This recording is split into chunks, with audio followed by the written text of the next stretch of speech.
অনেকে আছে যারা পিছনের রূপকার, পেছনে থেকে সহযোগিতা করে গেছেন।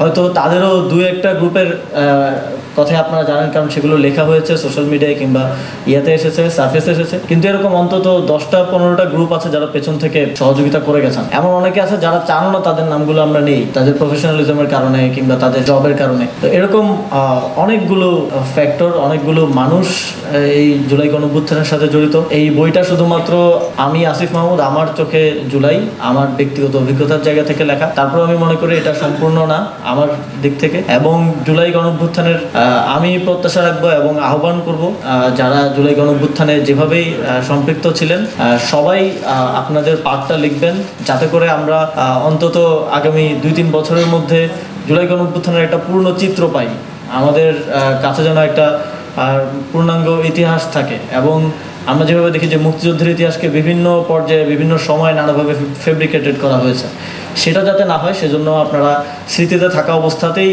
সেই স্মৃতিগুলো সংরক্ষণ করবেন, লিখবেন এবং সংরক্ষণ করবেন এবং আমাদের পরবর্তী প্রজন্মের কাছে পৌঁছে দেওয়ার জন্য প্রস্তুত করবেন।